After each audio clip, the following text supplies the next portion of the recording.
আমি আপনাকে দুলা ভাই। এই গেরগুটটা তোর জামাই? এখনো জামাই হই নাই, কথাবার্তা চলতেছে, ট্রায়ালে আছি, হয়ে যাবো। ওই যে তোদের বলেছিলাম না যে আমার বাবা একটা গরিব ছেলের সাথে আমার বিয়ে ঠিক করেছে, ওই সে রাতুল। আঙ্কেলের মাথায় যে কি ঘুরে সব আজব চিন্তা ভাবনা। কাকু কিছু করবেন? আমি কাকু থাপড়ায় দাঁতগুলো ফেলে দিব।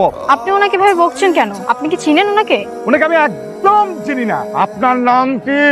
রাতুল। সত্যি করে বল, তুই বাবাকে কেন কাকু ডাকলি বল। আমি বলছি আমাদের রাতুল না একটা মেয়েকে পছন্দ করে। তা পছন্দ করলে বাবাকে কাকু বলে ডাকতে হবে কেন? হয়েছে কি, ওই যে মেয়েটাকে পছন্দ করে না, যে কোনো বড় লোকের ছেলেকেও বিয়ে করবে না, একটা গরিব ছেলেকে বিয়ে করবে।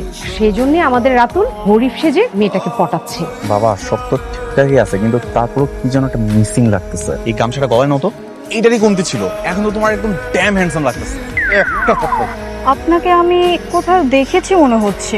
আমার তো দেখবেনি, ভ্যান চালায় আর জায়গায় জায়গায় সবজি বিক্রি করি, এর লেগে মনে হয় দেখছে। তোমার ছেলে রীতিমতো আমাদেরকে বাজারের গোলালু বানিয়ে ফেলেছে। ওর মাকে একেবারে কাজে বুয়া বানিয়ে ফেলেছিস, আর আমাকে অলরেডি সবজির দোকানদার বানিয়ে ফেলেছিস।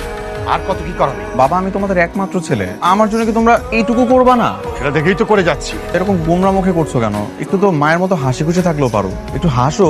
আমার ফোন বাজতেছে, কোনো সমস্যা নাই, কাইটটা দিচ্ছি। আপনার কাছে এত দামি ফোন কিভাবে আসলো? যেই ভাষায় কাজ করে অনেক বড় লোক বিদেশে থাকে তো, গিফট করছে আর কি। তাহলে বিয়ার দিন তারিখ কবে? আমাদের চাহিদা অনুযায়ী ছেলে যেহেতু আমরা পেয়ে গেছি, সেক্ষেত্রে আমরা আসলে দেরিটা করতে চাই না। সামনের শুক্রবারে আমরা কাজী অফিসে বিয়েটা সেরে ফেলতে চাই। আলহামদুলিল্লাহ। কিসের আলহামদুলিল্লাহ? হ্যাঁ, কাজী অফিস কেন? আমাদের একমাত্র ছেলে, ওর বিয়ে আমরা কত বড় করে ধুমধাম করে অনুষ্ঠান করে দেব।